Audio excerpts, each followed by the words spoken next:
What is up, everyone? I'm Blaiden Kirk, joined as always by my two favorite co-hosts of all time, Matthew Sponauer and Theo Ash, and welcome back to another episode of Stay Hot, brought to you by our good friends over at Little Caesars Pizza.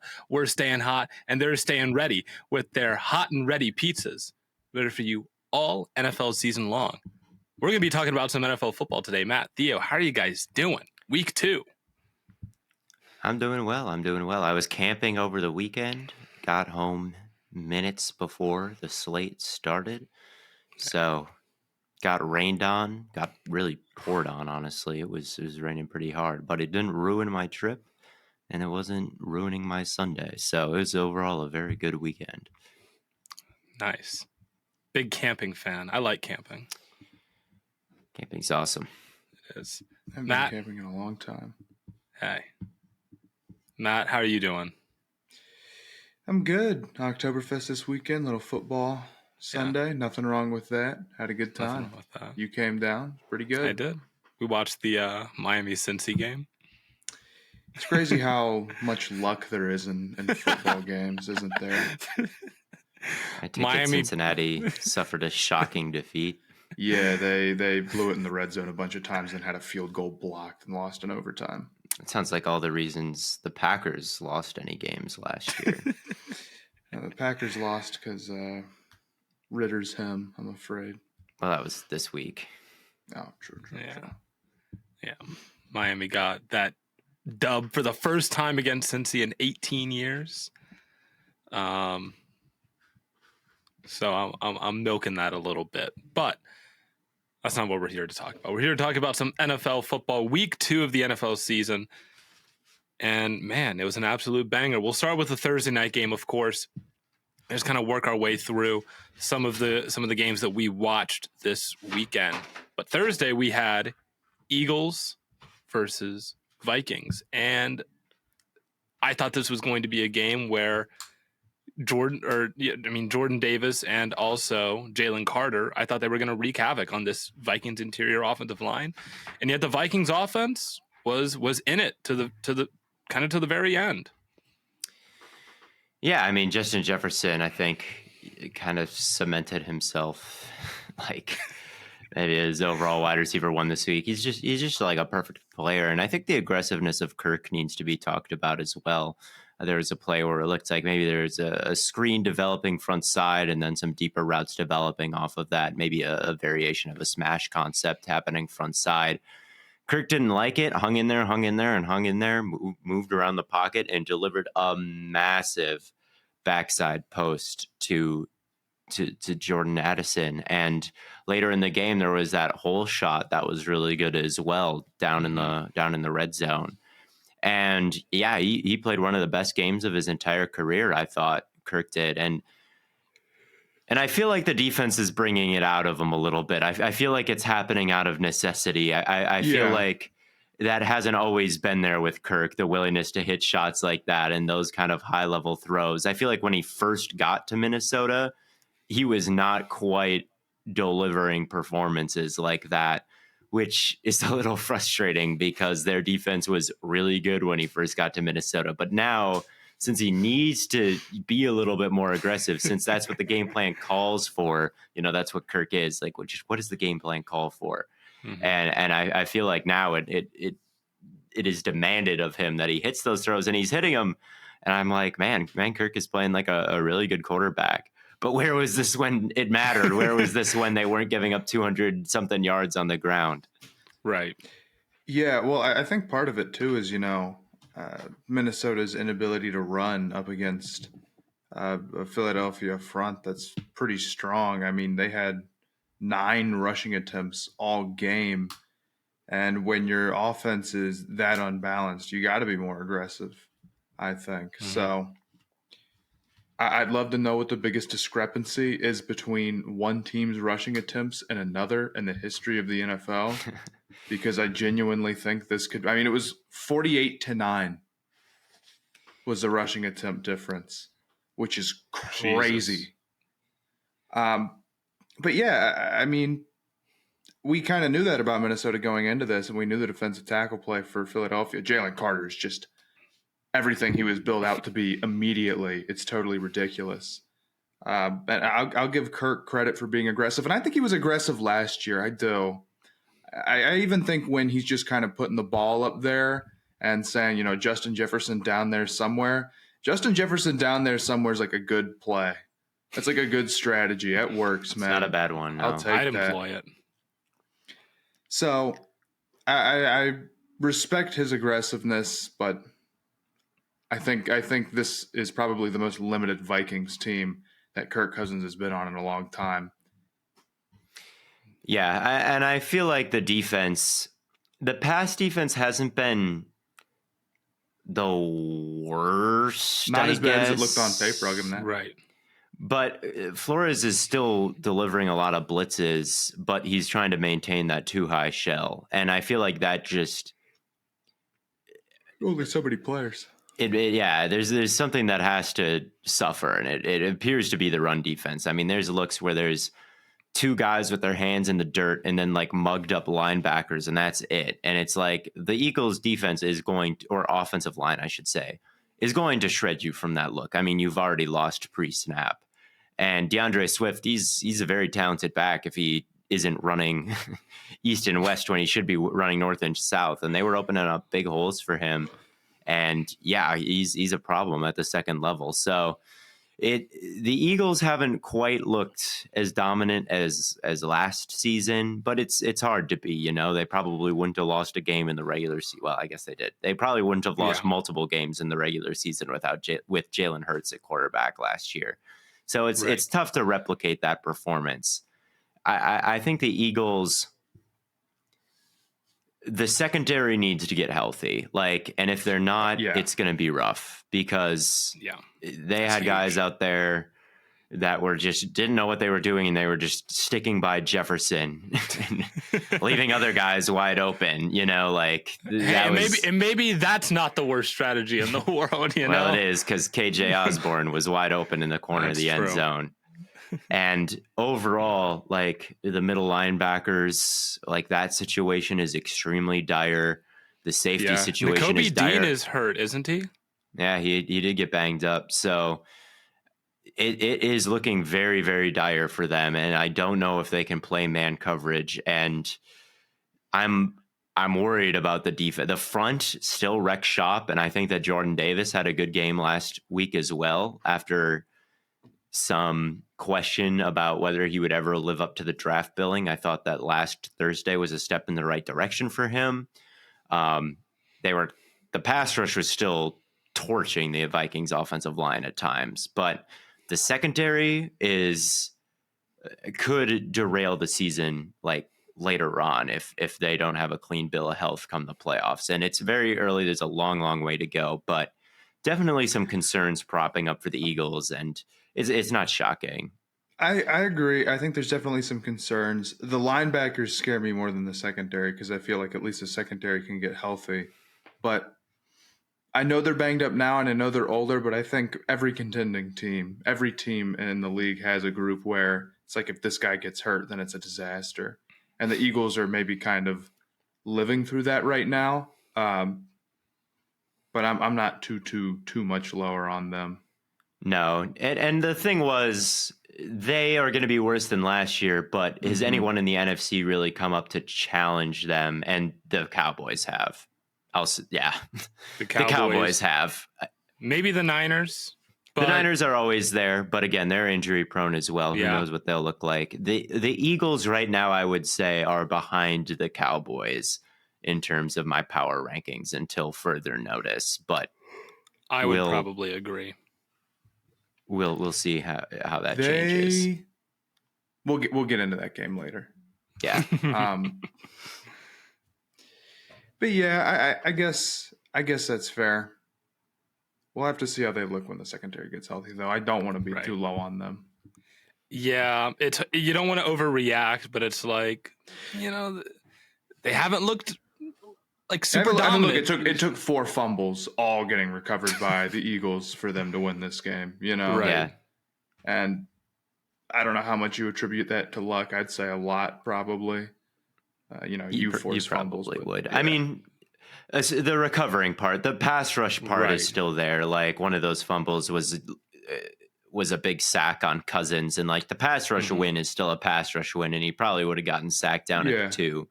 But that being a recovery and scoring position versus a punt at midfield is that's the chaos of football. So yeah, I think that the Eagles, a win is a win. They're 2-0, and their schedule doesn't get hard for a while here. So they could certainly end with a good record, but for them to be as good as last year, like, they haven't looked like that to me. And I don't know if, I mean, their roster was just so stacked last year. They breezed through the regular season, and then they breezed through the playoffs, really. And like, that is not going to happen again. And that was never going to happen again. But I feel pretty confident in saying, like, yeah, it ain't the 2022 Eagles out there, but that doesn't mean they still can't make the Super Bowl. They're just going to need probably a few more breaks. Yeah, it's a little bit telling, and the offense, I think, needs.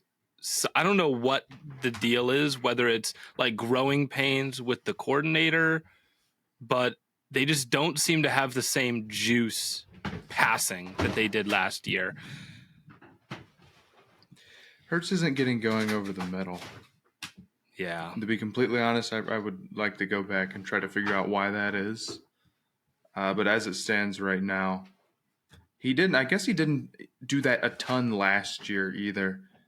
But there's definitely that's probably like the number one limitation of that offense, if there is one, which there hardly is. But if there is one, they're struggling sometimes. I just thought that's what AJ Brown.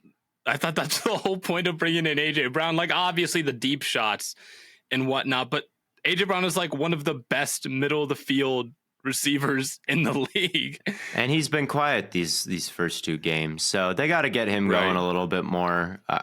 They gotta. Hurts has not played his greatest 2 games of football, so there's a long way to go. But the Eagles do not look like they're at full strength right now, because we know what full strength for them looks like. Yes, and this has not been that for this team. So. Yeah.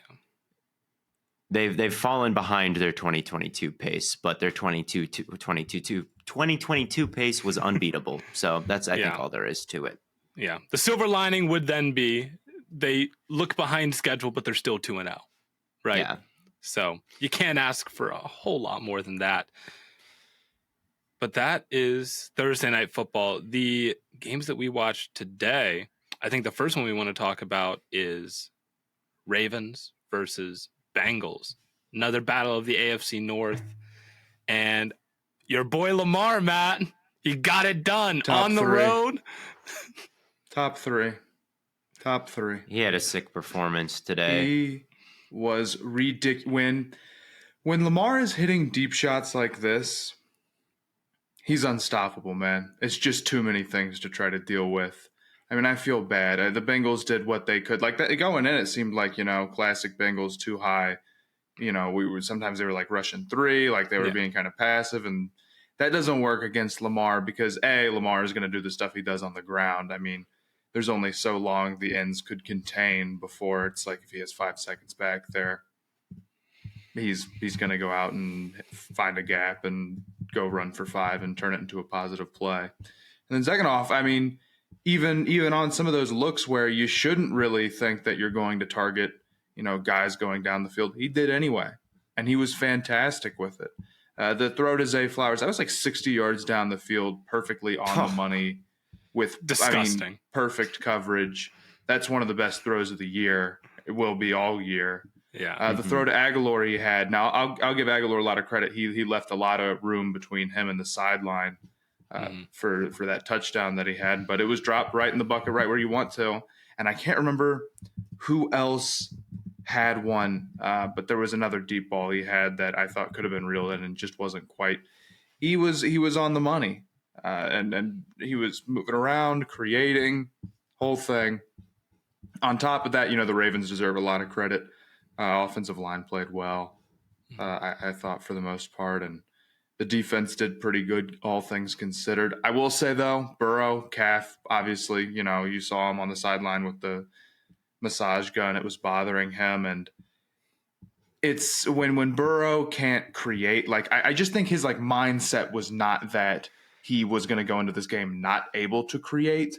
And then when he got there, it totally threw off his game plan because he has that ability to be quick and get the ball out super fast, but that's not what he likes to do. Like preferably he'd be able to move around and do that type of stuff. He wasn't able to, and then the pressure was getting there, and he got a little rattled.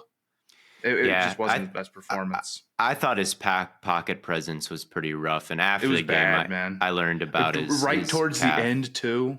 Like maybe they had a couple of drives there where they put together, but before that, maybe in like the third quarter or so, I thought there were a couple times where he was really. There was a sack Jadeveon Clowney had on him, where I was like, man, you probably could have done something with that.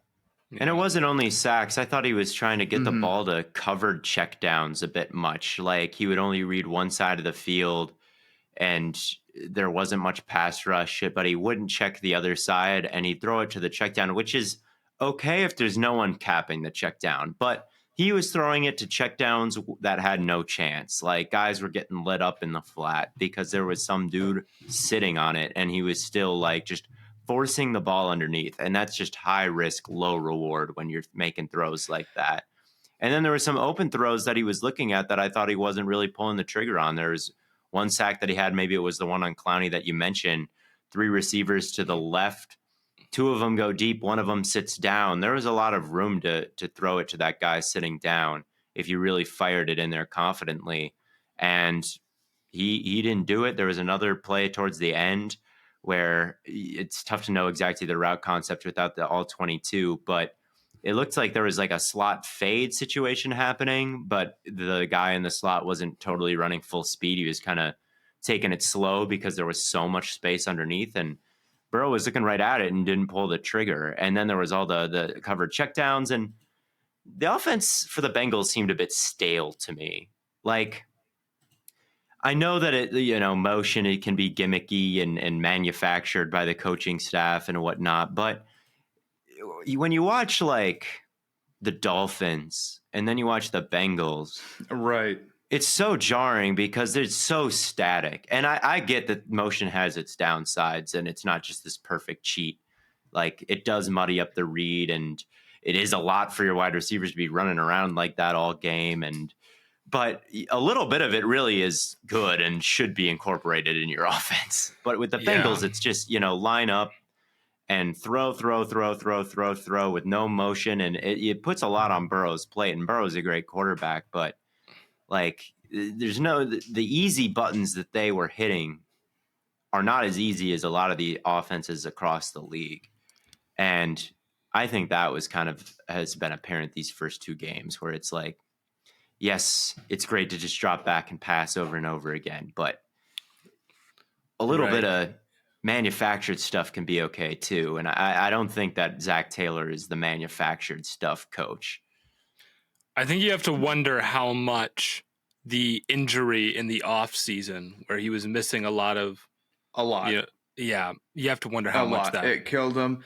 Here, what I think really got them is like this should have been such an easy matchup for the Bengals because the Ravens are way down on corners.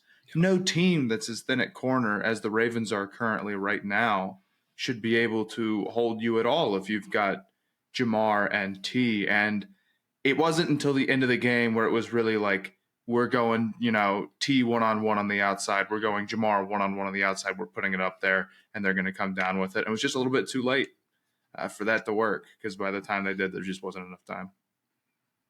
Yeah, and they weren't really giving him a ton of shot. Like there was a play that they settled for a field goal, or a drive where they settled for the field goal, and it was 2 underneath checkdowns, like I was saying, that were blown up or covered or whatnot. And then they gave Chase the one-on-one in the end zone, and it was almost completed, but then it was ripped out at the last second. Yeah. Yes. And it's like scene, wasn't it? It was pretty just uninspired stuff, I thought, where it's like check down, fade. It was just frustrating to watch. And I think about, Burrow can be Rodgers, like at his best, like total command, perfect accuracy, great anticipation. He doesn't have the arm strength Rodgers did, but he can command an offense as well as anyone. You can put a ton on his plate. But Rodgers went into 2 MVPs was with a Shanahan guy, like a LaFleur guy who could also run like RPOs and all this stuff. And that to me, like it should be one-on-ones with Chase, and then it should be a drive where they're getting Mixon involved, and then it should be a game where everybody's in conflict with it's just not that. There's only kind of one thing, and it's the most important thing. So I think it'll still be fine, but Burrow's going to be banged up for a while, man. Like his calf is hurt, and it's probably going to be hurt through October, or hurting. Yeah. So the Bengals aren't one of the worst teams in the league, as their record would currently suggest. So they're going to bounce back to some extent. But no, they're terrible. They're last in the AFC. They're last in the AFC North right now. So, but I wish their play calling was more creative, and then I really wish they had like a real number 2 with Trey Hendrickson, or even a 1A better than Trey Hendrickson in the pass rush, because their pass rushes was seriously pitiful today. I mean, it's as bad as it gets. It's not just like they're getting the ball out relatively quickly and nobody's getting home. It's like they're not getting the ball out and it made no difference. I mean, and you gave them forever.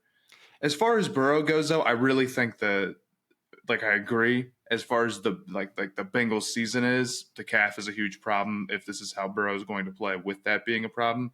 But I put a lot of how he played on the calf, to be completely honest with you. He was definitely playing. He was playing very rattled. Yeah. And if he can't run around and create, offensive line is going to look really bad. And I think the entire offensive game plan kind of falls apart. Yeah, something was wrong, because last year he was pretty undeniably playing like a top 5 quarterback. Like no one is going to argue that. And today he played like shit. And I think he'd be the first one to tell you that. It coincides with the calf injury. They didn't put up any points last week. So yeah, it's probably the calf more than anything. But I think the problems with the offense still stay the same. But I do think they'll bounce back, but it's not a perfect team. It's not a juggernaut. And I don't think the Ravens are a juggernaut either. I mean, last week their line got their teeth kicked in by the Texans front 4. And it wasn't a great performance by their defense. And I worry about the pass rush of the Ravens as well. But, I mean, they beat the Bengals, and that's a huge divisional win. And yeah, pending the Browns' performance tomorrow, like they're probably my favorite team in that division until Deshaun Watson looks like 2020 Deshaun Watson again. But who knows if that'll ever happen. Yeah, it was a pretty statement win by the Ravens today, despite the close final score. Yeah, and they're on the road missing a lot of guys too. It's not. Again, I really think this should have been an easy one for the Bengals as far as just the injuries the Ravens had. Maybe you put more of that on just Burrow being hurt, and I probably do to some extent too. But man, their offense looked just brutal. I mean, you got to remember, this Bengals defense is one of the best in the league. This episode of Stay Hot is brought to you by Underdog Fantasy. I'm looking at it now. Deshaun Watson, 17 completions, higher or lower? I'm going lower. 25 rushing yards. He's a running back. I'm going higher. 5 rushing attempts, I'm going higher. 204 passing yards, I'm going lower. Just like that, I've built a beautiful pick'em on Underdog Fantasy, and you can too, with all sorts of players. I see Derek Carr on here, all the Monday night guys tomorrow. Still plenty of football left to be played by the time you're listening to this podcast on Monday morning. And if you want to get in on the action, boy, do we have the promo code for you. Stay hot. All caps, one word. I think it could probably also be lowercase. I think actually when you type it in, it becomes uppercase. So I don't think you can make it lowercase. But at any rate, no matter how you type it in, as long as it's stay hot, they'll double your deposit. So if you put in $50, they'll put in $50 and match it, and it'll be $100. But there are limitations to this system. You can't put in $1 trillion, even though I know some of our listeners have that much money. You have to put in 100 or less. There's a deposit limit of 100, but they'll match anything below 100 and double it up, and you can spend it on whatever you want in the app. They got NFL, if that's not your thing. If you want MLB, they've got that. PGA, they've got that. NBA is not going on right now, and neither is NHL. But once they do, they've got that as well. So head on over to the Underdog Fantasy app. Use the code STAYHOT, one word, and they will double your deposit up to $100. Yeah, it's tough, but props to the Ravens, man. On the road, banged up, offensive line, secondary, got it done. Can't say much else other than that. Another one of the early window games. Theo, you watched Packers Falcons.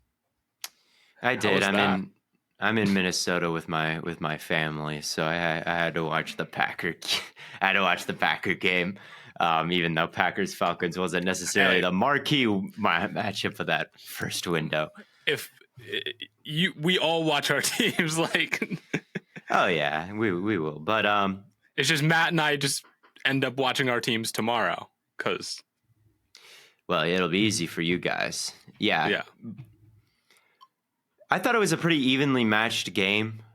Obviously, came down to the last second, and just the whole game, even though the Packers did go up, felt like it was kind of a slugfest between two wild card contenders in the NFC. I give the Packers credit for how they fought with Jones out and Bakhtiari out, and Jenkins left early, and Watson was out.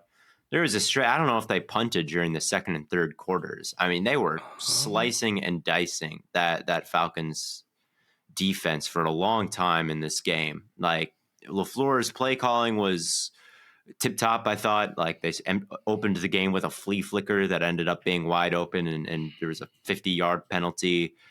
You know, they were getting a little bit cooked on straight dropbacks more than the Bears, which is not necessarily shocking considering the Bears defense is the worst in the league. But anytime they went to play action, there was not much pass rush on Love at all. And they were able to march pretty much up and down the field for a good portion of this game. But when you're missing that much offensive firepower, it's just tough to sustain for a long period of time. And it just, the Falcons, they're built to just chip away, right? If the game gets too out of hand, then maybe it's going to be a problem. Ritter had what could have been 4 interceptions today, probably. But, do we need to have a conversation about Ritter? It didn't happen. And they were able to keep it close enough and just Bijan. And they had Bijan dead to rights a couple times, and he'd make a miss. The read option plays, like, they'd set up Bijan, and then Ritter would keep it. And those plays were very, very successful.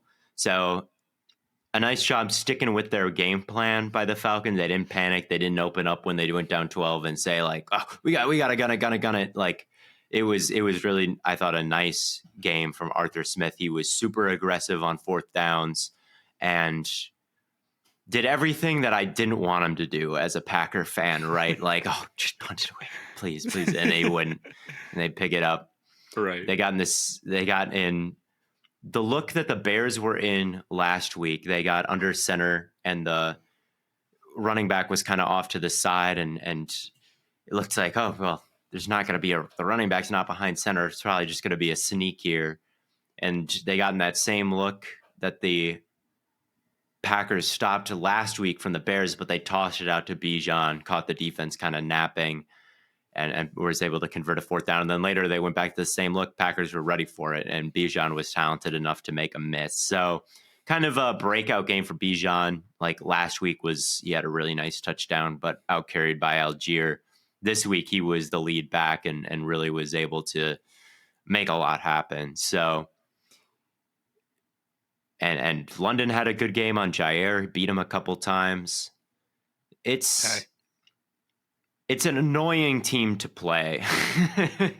It's an annoying team to play. And I don't know if the pass rush is good enough or the quarterback is good enough to the same problems that I had with them before the season, but their schedule is so weak and they're so good at what they do that even though I do think that they're missing some key components to being a high ceiling team right now, they are scrappy, and you got to put them away early. Otherwise, they're just gonna hang around, and they're just so deadly at the end of games to wear you out, and then you're like, oh, I hope we get the ball back with time, but it's like, you're playing the Falcons, and it's run, tick, tick, tick, tick, tick, run. So I respect how annoying they are. That's where I'm at with the Falcons. You just got to respect it because they're pesky. How many teams do the Falcons play that are going to give them this much of a fight?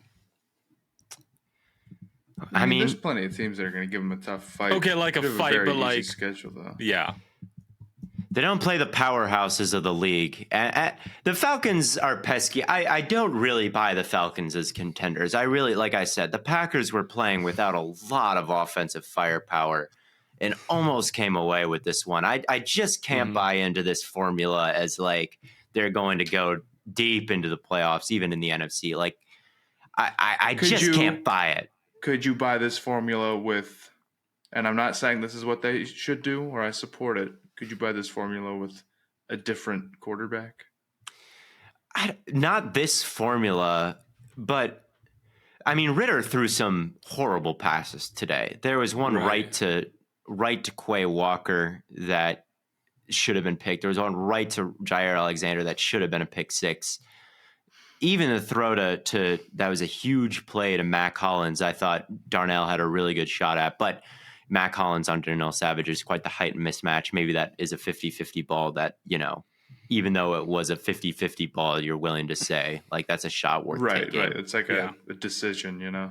But still, some kind of inexcusable errors today from Ritter. A couple just terrible ones. And he was being pretty careless with the ball all day. So he came through at the end of the day. He's a winner. He hasn't lost at home still. He's a winner. You know, he made winning plays, I suppose. But yeah, I mean, I definitely think I could get more excited about this offense with a different quarterback.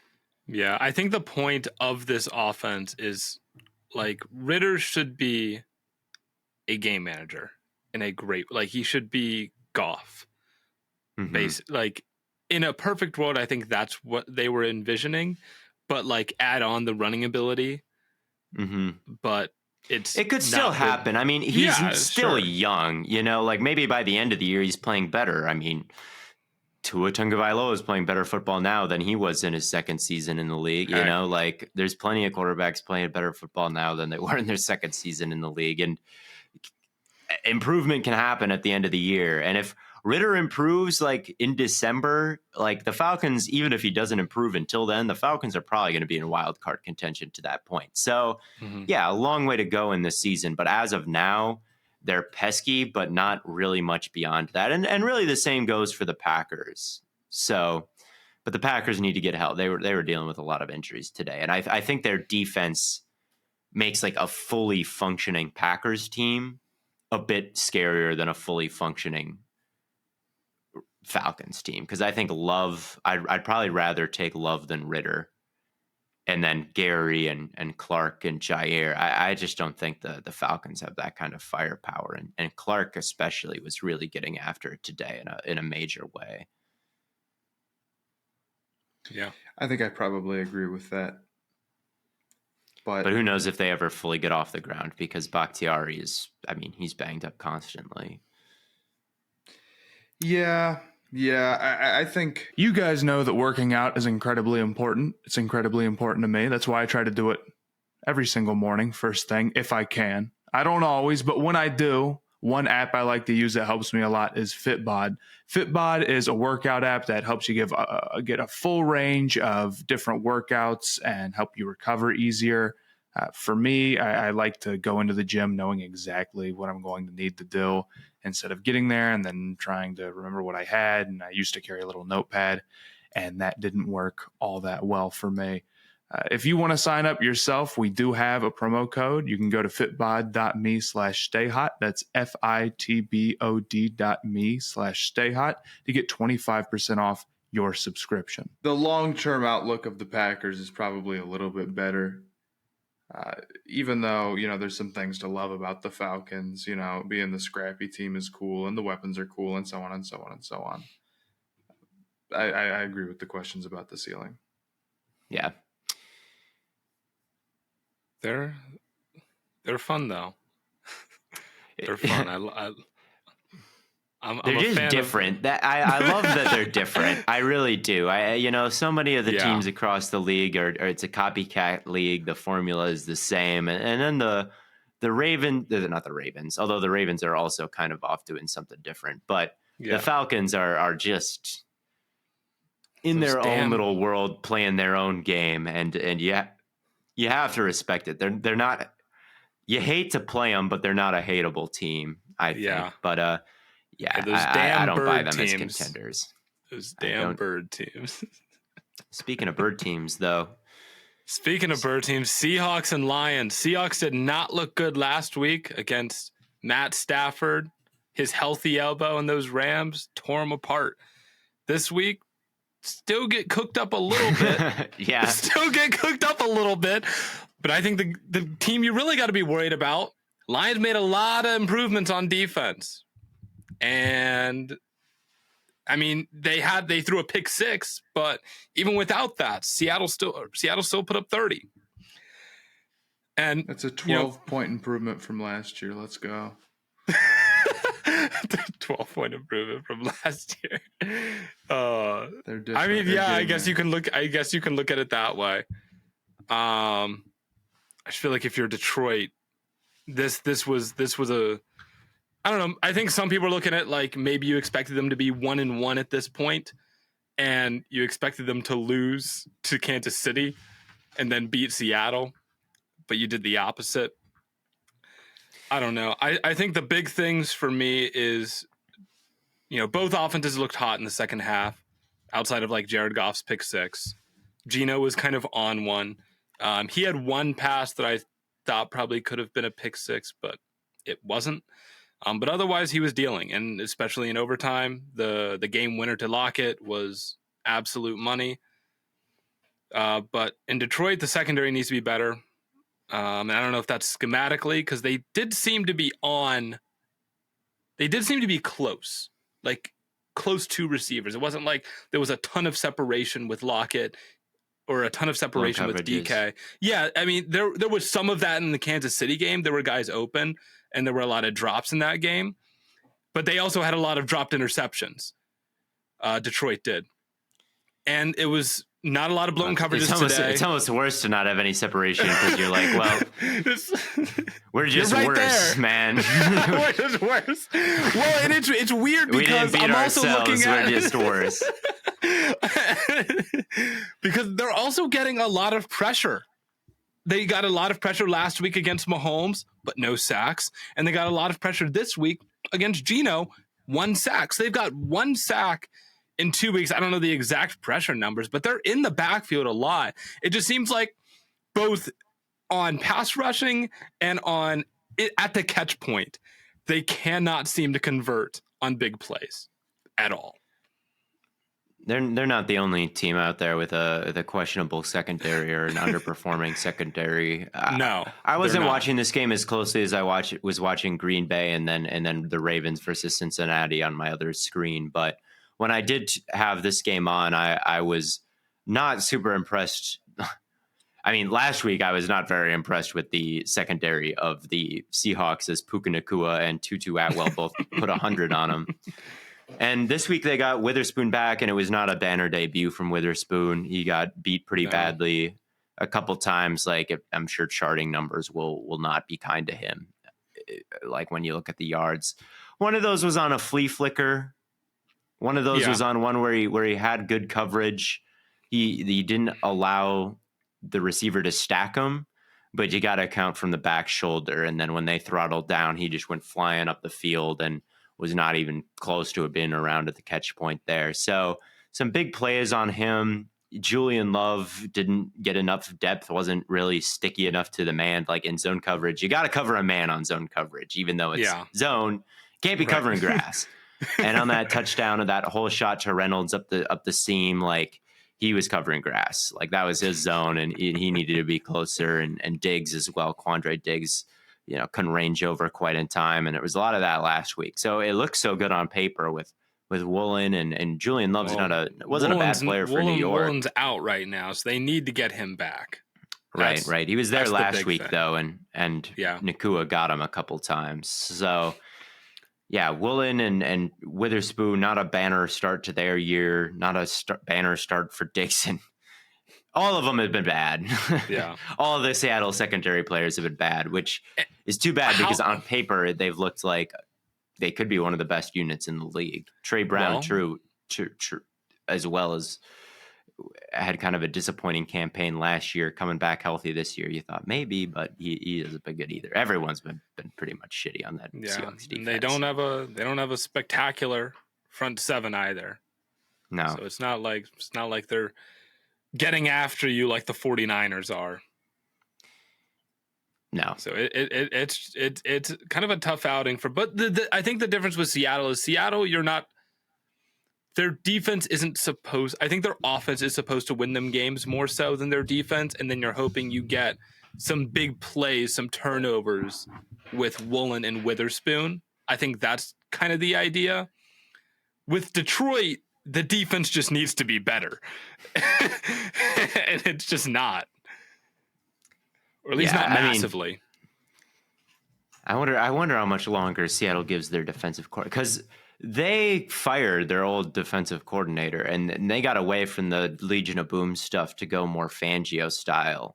And that's prevent big plays. And they got all these guys in the secondary. Like, their secondary should be locked down. Like, even now, I know that it's the beginning of the season. I know that Witherspoon, it's his first game. I realize these things, but you bring in a Fangio guy, too high, like the coverages should be pretty much all there. And they should have been last year. And last year, they couldn't quite get the front mechanics down, and they got gashed over and over and over again. This year, everything stinks. So they made a change because things were getting stale more than things were just completely apocalyptically bad on the defense. And it seems like they kind of just went from mid to bad so far, which they've done a lot of things right, but that is something to watch. That change at defensive coordinator, was that the right move? Because right now it's looking like no. And then the Lions, they didn't have the guys last year. This year they have better guys, but again, guys that can match up with Tyler Lockett and DK Metcalf. And right. Like, I don't know if it's that type of guy. Well, they don't have Mosley right now, but I thought they liked Jerry Jacobs. But today, Jerry Jacobs was not it. He wasn't it last week either. It's been a pretty tough start to the season for Jacobs. And they've transitioned more to his zone thing. Like, they haven't been as man up and we just don't have the guys and we're losing, which I think is a good idea. But I mean, like I said, zone eventually is man. Right. But hey, the offenses look pretty good. See, they did. Can't be too mad. With the NFL season in full swing, you're getting ready to go to your favorite team's games, but how are you going to get tickets? This got to be a stressful time. If you haven't planned months in advance, you don't know if you're going to be able to get the best seats in the house at the best price, but fear no longer, because with Game Time, you can get killer deals on last-minute tickets and at their best price guaranteed. So you can stop stressing over the tickets and start getting hyped for all the fun you'll have. With the Game Time app, you can just browse through, find some flash deals on all types of events, whether it be your favorite sports team, or maybe you want to go see a concert, maybe you want to go see a comedy show. It's just so easy to find and buy tickets for every kind of event in your area. Not to mention, they give you the little images of the seat view. Who can top that? No one can. And really, the best thing about Game Time is that Game Time guarantee means you'll always get the best price. So if you find tickets in the same section and row for less, Game Time will credit you 110% the difference. So why don't you head on over to the fastest growing ticketing app in the country, Game Time, or head on over to gametime.co. Create an account, use the code STAYHOT, all one word, all caps, for $20 off your first purchase. Terms apply. Again, create an account and redeem the code STAYHOT for $20 off. Download Game Time today. Last minute tickets, lowest price guaranteed. But if we're going to transition to the midday window, I know everyone's going to want us to talk about Baker, but I don't think any of us were interested in watching Bucks versus Bears, to be completely honest with you. Nope. But the 49ers Rams game, the Rams were a little bit slept on coming into the year, maybe. And maybe it's because we didn't know how good Stafford was going to be out the gate. I will say though, on the Stay Hot channel, my day 3 sleepers video, I know, picked 3 Puka guys. Nacua. Puka Nacua is on there, man. I know, Puka Nacua, and he's baller. He's a baller. He's good. He's real good. And honestly, I got to give Tutu Atwell some credit too. He's played pretty good the past couple of weeks. And I just catches through contact. These aren't they're routine catches, but for guys that aren't supposed to be wide receiver 1, wide receiver 2 on a football team, they're balling right now, and they're making these plays that you would expect more of a DK Metcalf or a Tyler Lockett or a Deebo Samuel, Brandon Ayuk to make. But man, Stafford again, every throw is almost perfect. It's ridiculous. Yeah. I didn't give the offense enough credit, and the defense I've got to dive into more. Honestly, I've looked at the offense, but not so much the defense. But you got to credit the receivers, Stafford and McVay as well. I think that McVay is right there, best offensive mind in the sport. Right. Tutu Atwell last week, I mean, he had 100 yards, and it was all, moving at the snap into a stack, into a bunch, and then people get picked, and he's just too fast. There's just no hope you're covering. He's making the catches he needs to make, and he also gets after it as a blocker, as small as he is. So it's a good offense when you can get under center and run this McVay gimmicky stuff. No, not gimmicky. I don't want to say it's the new normal. I mean, so it's not there is a lot of play anymore. action and. It's not gimmicky anymore. It's just the new normal. So, but there's a lot of, under center wide receivers close to the line of scrimmage, getting into the blocking scheme, choice routes, stuff that, easy button. But also versus the Seahawks last week, they realized they were like, this secondary is bad. We're smelling blood in the water. They just gotten gunned for taking dropbacks and just throwing. And Stafford had a match. And I think they're really good at balancing those two worlds. And they've got a guy who is very good in both worlds. So, yeah, it's Stafford and these with McVay is a very good pairing. When they couldn't Stafford just do straight it. drops today a whole lot because those 49ers rushers were getting after him. Hargrave was making his presence felt. Fred Warner got back there a couple of times. So, I mean, there was a lot of movement up front. From the Rams, a lot of motion. They would cause they use Skoranek sometimes as their fullback. They would move Puka Nacua into that role too. They would motion him, use him as a lead blocker. So I mean, they threw a lot of different looks at, and I really thought they were gonna find a way to pull this out. But it really did come down to the Niners are just better. They're just better. Yeah. They are better. And this was a game from the Niners where it was you get reminded a little bit Purdy could be a bit of a problem come playoff time. Some big missed throws today. But they still pull out the win. It was Deebo day today. Last week it was Ayuk day. Yeah. It's always McCaffrey day though. Yeah, I was about to say, it wasn't McCaffrey day, but he had 140 yards on the ground. He's starting to get his due a little bit more that he maybe should have been getting a little bit earlier. I don't know if he's been slept on too much, but he's by me. He has. Well, I guess that's true. Yeah, I wasn't trying to call you out specifically, No, but it's okay. You can call me out. I won't. Why do you hate him? No, he's nice. He's got a real shot at Offensive Player of the Year or whatever. But this is a very classic 49ers 30-point quarterback looks mediocre. Here's our million weapons, and our defensive line is killing it game. This is how you draw them up. Also, Van Jefferson is so done. Stop. He had a big drop last week. Then he ran the wrong, or he didn't run the wrong route, but he like faded away, like on a dig route, and it ended up being picked off. We'll see though, because it's like, who else can line up in that kind of X role on the outside? Because it's like Nakua, they like to bring into the core of the formation and motion and block and all these things, give them choice routes with a lot of space to work with. But that's what they do with Cup, and that's also what they do with Atwell. So it's like, the Rams roster is still bad. You know, it's like put Jefferson. They might be overperforming. Skoronski out there. Put Skoronski out wide. They should trade for Mike Evans. This is the vision. Not a bad idea. Well, Bucks are 2-0. They're not looking to make any moves. Right? They're riding with the Bake Show right now. Yeah, can't ask for much more. No, but I mean the Rams are a feisty team. I wouldn't expect them to make the playoffs, but they're not like a chalk. They're not just like, oh, another win. What's the 7 seed what's the 7 seed in the NFC? It's doable. Yeah, I guess it is.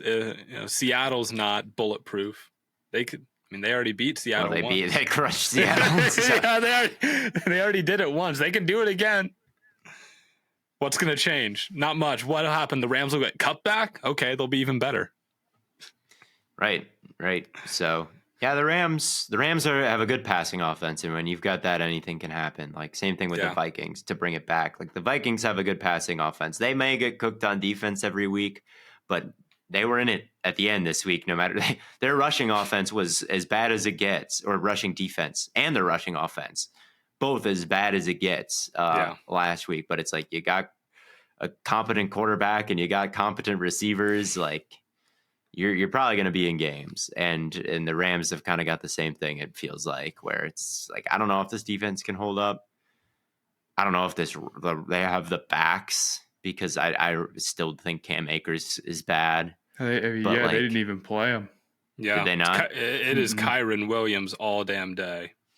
Yeah, there was a play by Akers last week where they had the edge, and then he tried to put a move on, and all his leverage went away. And I was like, just not working out in LA. So that doesn't shock. I honestly, like I said, I didn't watch too much of this game because I had the Bengals and the Packers on. But yeah, but another game during this window that was very exciting for one team at least.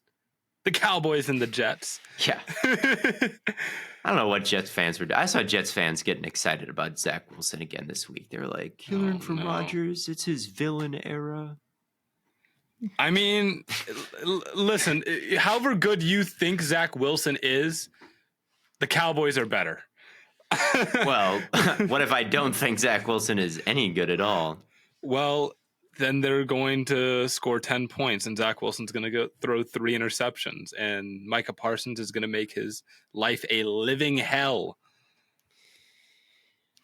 Dude, Zach Wilson is just like disastrously bad. I'm sorry. I don't feel the need to pile on him or anything, but like, dude, that's where it is at the moment. And the Cowboys defense is pretty sick and nasty. So the Jets offense didn't have a good game outside of one Garrett Wilson play. So, I mean, that's probably going to be the story for the rest of the year, as long as it's Wilson.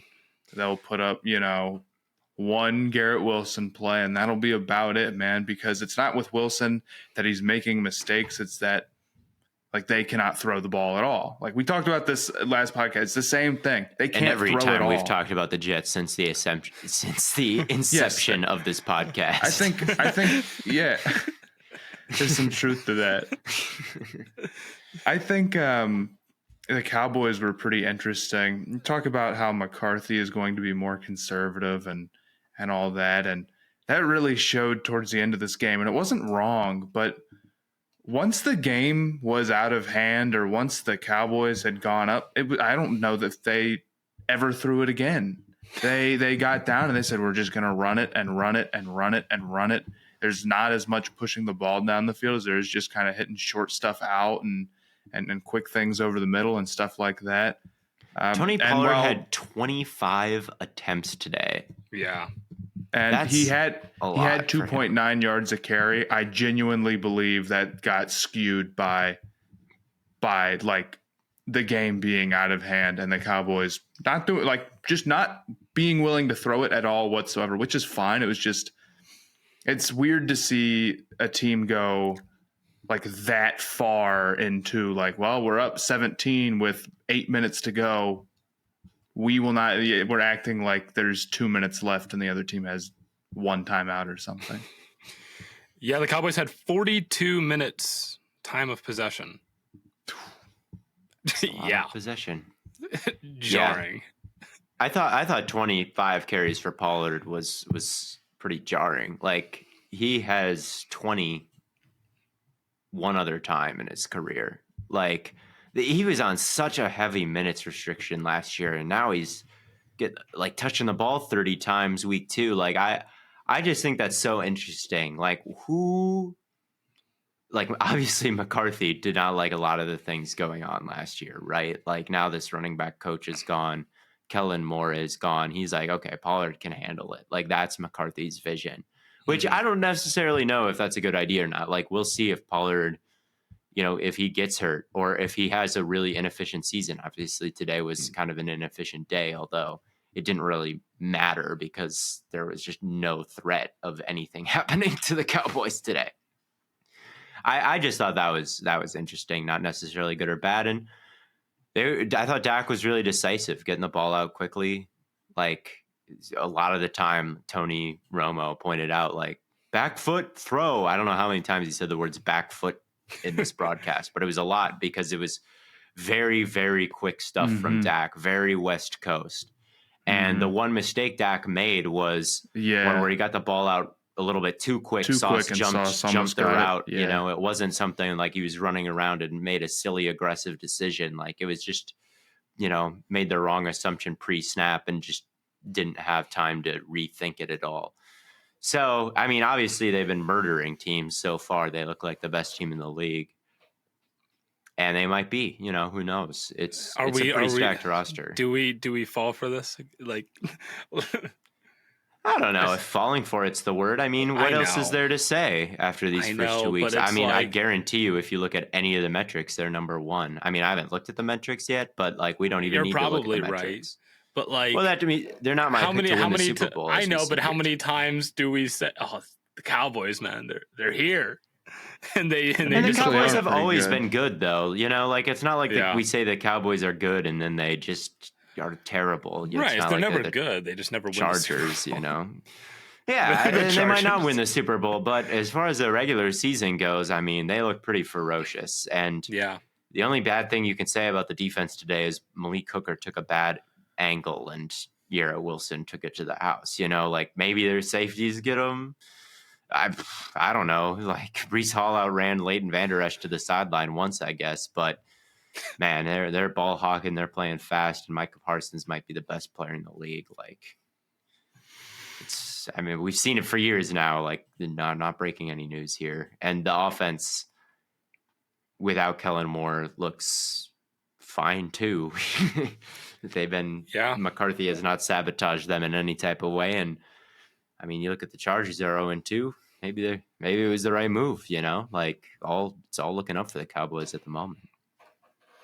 Well, I mean, I think there's some truth in the idea that, well, if you've got this super stacked defense and you've got pretty good weapons on offense, do you really need Dak to go out there and put the ball in harm's way over and over for the sake of being aggressive? I mean, obviously that thing is a scale, how aggressive you want to be, and you can go too far in either direction. But as it stands right now, 20-point W. Pretty good proofs of comp against a great defense that just killed Josh Allen, 80% completion, great. 250 yards, 2 touchdowns. I mean, that's proof of concept right there. Like, and go in against that defense, that might be the best performance that the Jets defense gives up all year, or one of the better ones. I can't imagine that there's going to be too many quarterbacks that roll in there and complete 80% of their passes against Gardner and whatnot. Yeah. Yeah, and to be clear, the Cowboys took their foot off the gas. Yeah. With 20 minutes left to go in this one. I mean, I was looking at it. Pollard had like half of his carries. He had like 13 carries in the last 20 minutes of just like, here's a possession, 5 in a row. I witnessed a Deuce Vaughn drive where there was Deuce, like... and we can't say anything, I guess, because he's too short, but hey, he had a couple of nice carries. He's got some wiggle. I'm not saying that the Deuce Vaughn drive didn't work. I'm just saying that like at one point there was like they've got CeeDee Lamb out there and it was a Deuce Vaughn drive. But I'm sure they'd like to keep him going because he did reward him, I guess. Yeah. I'm saying like, but if it was 24-24, would there be a Deuce Vaughn drive? I don't know. Probably not. I don't know Probably if there not, would be. But I like seeing him out there. He's fun to watch. He's just so small. I like seeing Vaughn. Him and Turpin too. I love Turpin. Tiny. Kavontae Turpin. I love Kavontae Turpin. I had to trade for Rico Dowdle in our 32-man fantasy league, Matt. I saw that, dude. I thought that was so funny. You did trade? What do you have to give up?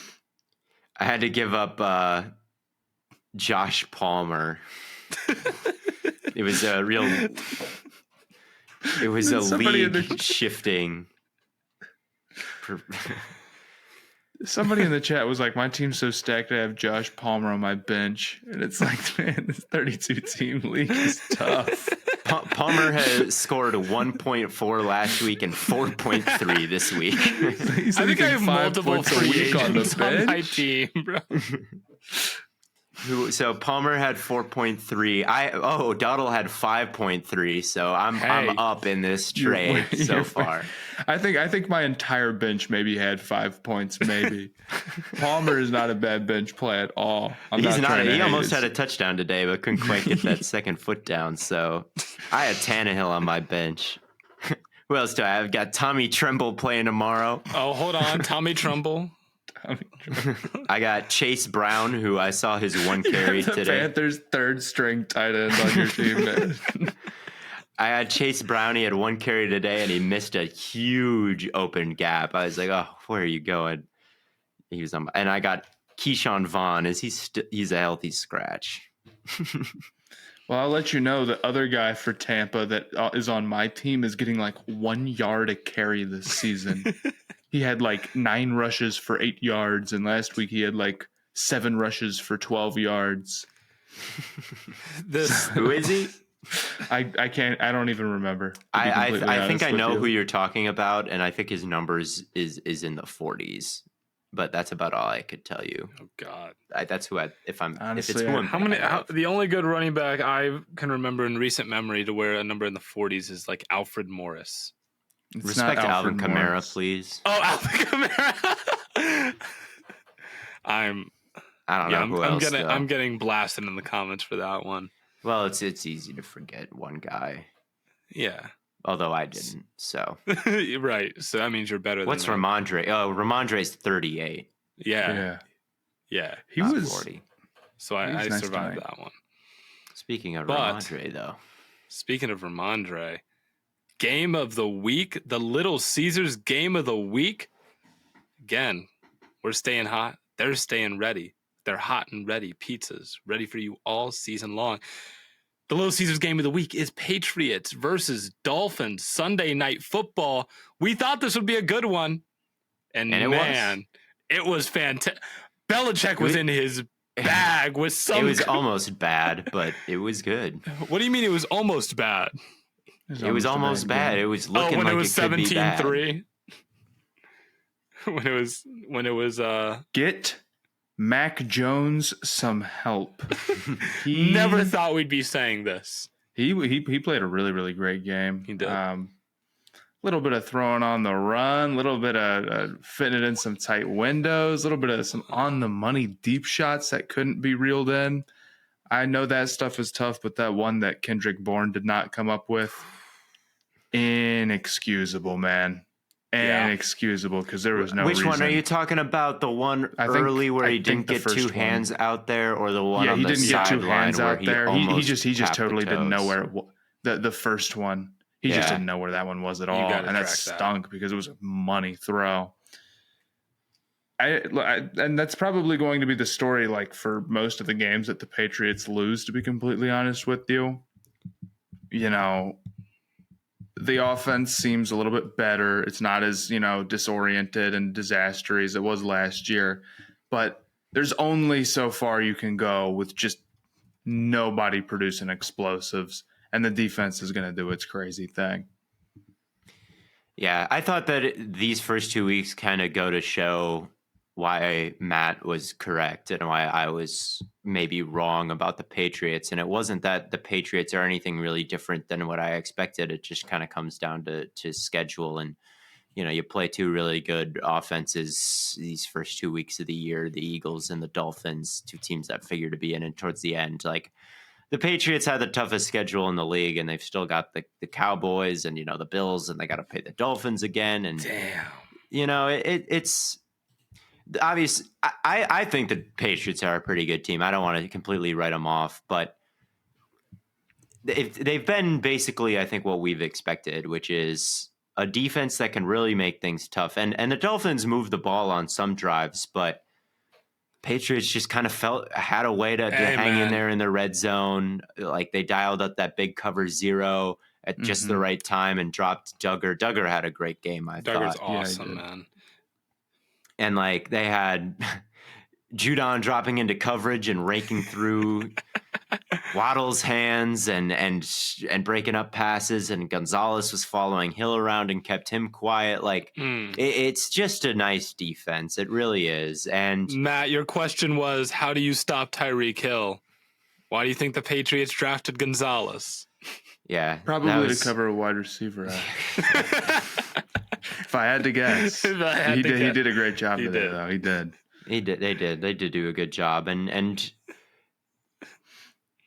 I mean, the Dolphins offense is going to get theirs, and 24 points is not an awful performance, but yeah, it's a nice defense, and it's an offense that's very good in the short to intermediate areas. It's just those big plays. How many times tonight where they were like, oh, the Patriots have a little something going here, and then it ended at a punt in midfield, like, there just needs to be more chunk plays.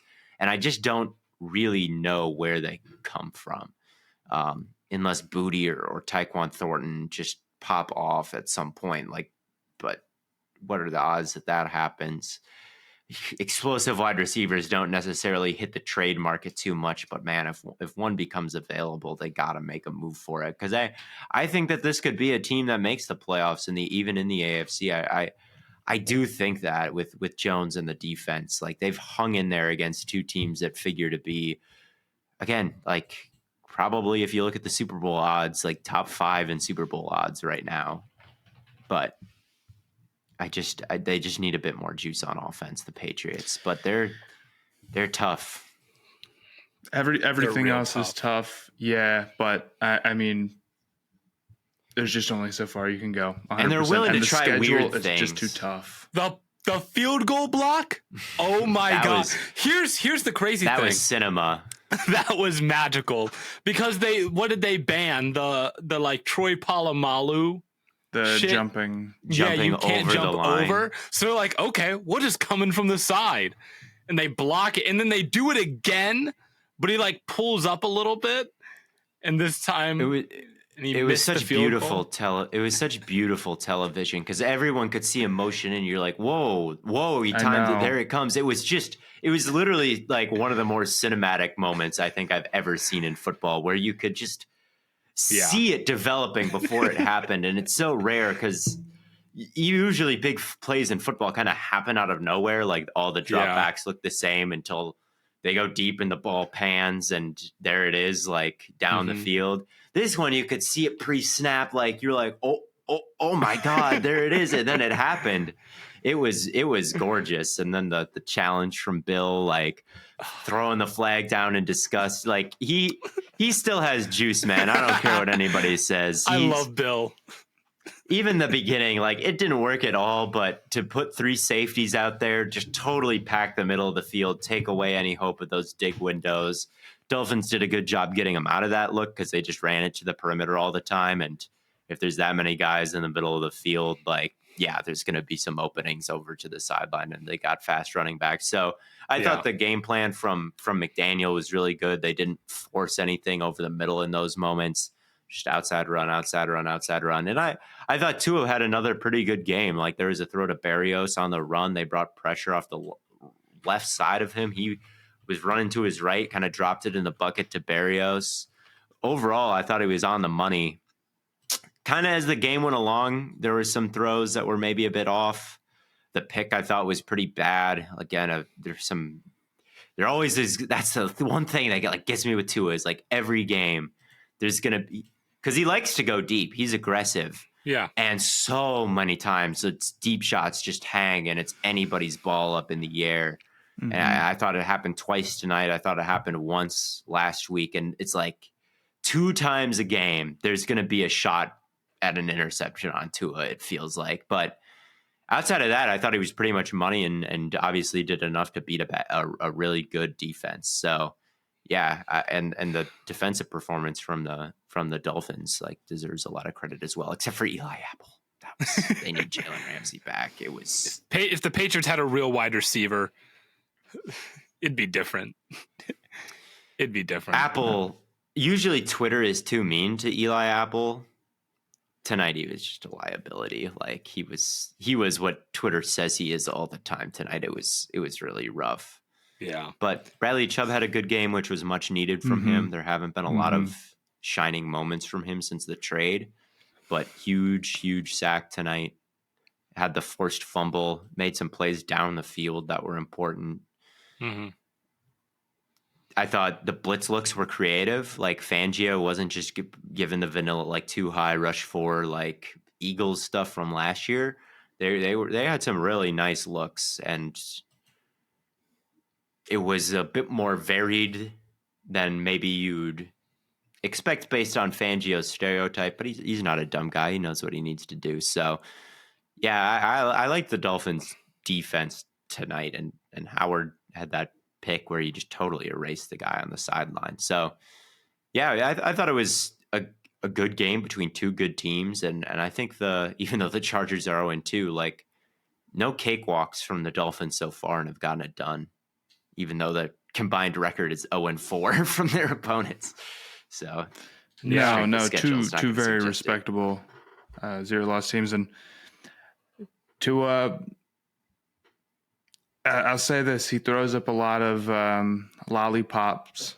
Those are definitely in his repertoire, but they're not intercepted that often, nearly as much as you'd think they would. And as long as they have Tyreek and Waddle who can come back and get it, yeah, as long as he has those guys, they're honestly not the worst throws, dude. You got to look at it here's something for you. You got to look at it like a Josh Allen type thing. It's like, yeah, he's going to put it up there, but he's just being uber aggressive and trusting his elite weapons. Yeah, I guess he is. The turnovers are actually a little overrated. I think that somewhat applies to Tua. I don't hate him, just giving Tyreek shots at stuff, even though the passes themselves. It drives me crazy. It's just when everyone comes to a dead stop and it's just like a Hail fucking Mary out there. It's like, oh my.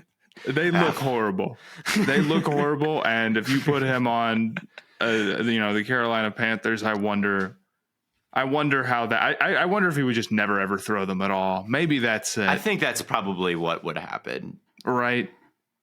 There's no way he's doing that for Adam Thielen. They're on tape. I mean, he's watching the same as everybody else. He's watching Christian Gonzalez just range over and come to a dead stop and jump up. But you're right. He was with statistically the best deep ball thrower last year. So you're right, Matt. So they are good throws. Then I mean maybe. He didn't get his running start on that throw. That was the difference. He had to run up to the line of scrimmage and then let it fly. He doesn't need to do that if he can. I agree. Yeah, get as much of a running start as you can. Even the validity of just throwing it up there and hoping Tyreek comes down with it, or just taking one-on-ones like that, and whether or not the arm strength is whatever. The touch he had on some of the passes today, and just the accuracy and the quickness is just next level stuff. So he another deserves all the decent credit in day the world from for the that. from the offensive line as well. As questionable as they look on paper, like they blasted open a huge lane for Raheem Mostert to end up putting the game away. Like the running game was effective all day. Tua hasn't taken any big shots so far, which is the key to the Dolphins' whole season, really. Like, yeah, he's going to get sacked here and there. Yeah, Judon got him. But overall, like, definitely not an embarrassing unit like they were the first 2 years Tua was in the league. So, yeah, and the ball is getting out so quick. Like, maybe if they were to hold it longer, like, it would be worse. But, well, I guess we'll never know, And as long as they get it, if they can kind of take the pass protecting out of it, it comes down to the run blocking and did a good job of it tonight. So I think they were were saying that on the broadcast too. Is like, the Patriots can blitz all they want, and they were trying to get after Tua, but it's like he's getting the ball out. So it's like, what are you gonna do? Yeah, it's like, it doesn't matter. That's the problem the Browns were having against Burrow. It's like Garrett was getting there. He's like, bro's just getting the ball out so fast. He's like, oh. Yeah, Brady had a terrible offensive line in front of him last year, and he took the fewest amount of sacks in the league. It really is a quarterback and really an offensive stat, as all stats are. They're all determined by other people as well. But they've been able to, through scheme and through ability from the offensive line, be able to protect Tua pretty well. Although they do have to work out the fumbled snap issues. There's been like 5 incidents over 2 games of the ball being low. Tua almost snapped his ankle because of a low snap in the first drive of this game. I'm kind of surprised that thing didn't. That's the one where he teetered over. He teetered over and threw it like 20 yards out of bounds, which is like fine, I guess. I was more concerned about his ankle in that moment because it kind of looked like he non-contact bent the wrong way, and I was like, is he? Bro, I just thought his weight got to between his heels and he just fell backwards. It happens to the best of them.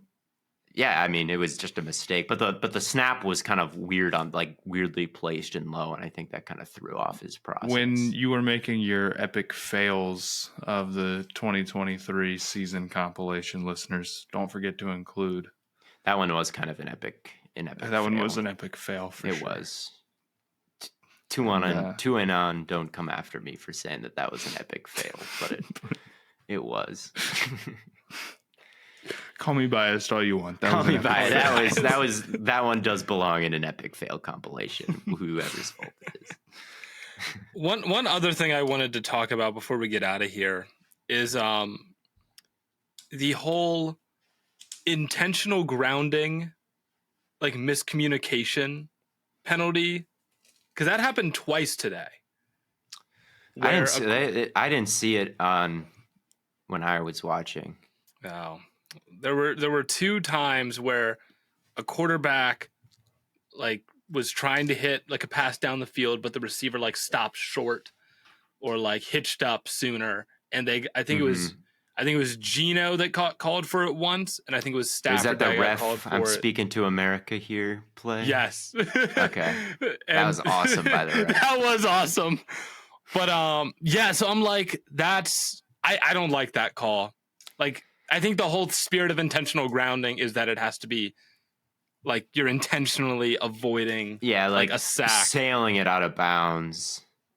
Which these passes sail, but it's like it's clear I'm saying that he's out of bounds where even if no matter what route the receiver run, it couldn't have been in bounds, Right. I understand what the refs are seeing where it looks like a hitch and he throws a go and it looks like he's just throwing away. But at the end of the day, if there's instant pressure, you're kind of just making the assumption your receiver is going to do what you want. He's not right.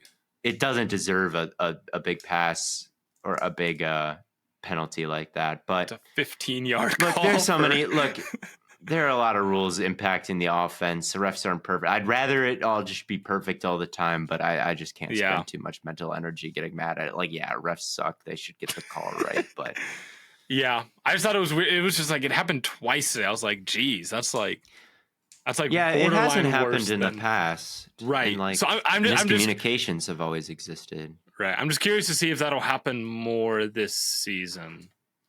Maybe they're just cracking down. They're always like, there's always like points of emphasis throughout a season or even a specific week. Maybe they said intentional grounding, that's a point of emphasis. And now refs are a little bit too trigger happy with these flags. But intentional grounding isn't really something that needs to be called all the time. Yeah, they're nerfing the choice route. McVay is in shambles. The Rams are in shambles. It is so over for them.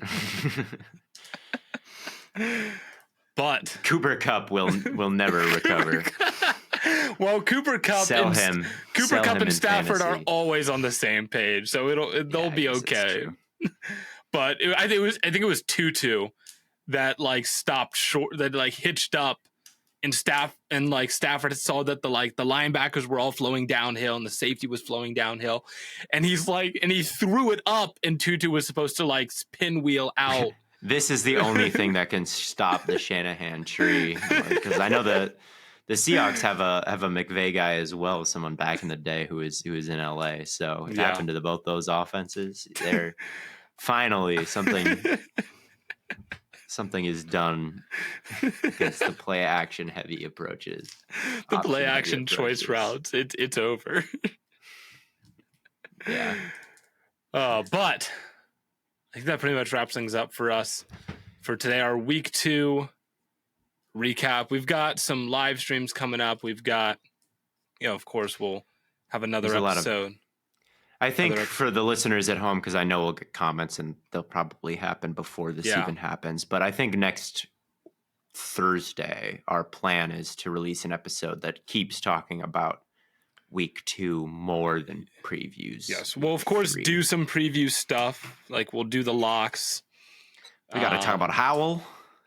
Got to talk about Russ and we just can't watch all the games at once on a single Sunday. Right. So we need an opportunity. We're only 3 guys. We need an opportunity to go back, look at things. But we will try our best to talk about everyone's team and give everyone some love. But until then, thank you all so much for tuning in. And as always, we will catch you on the flippity flop.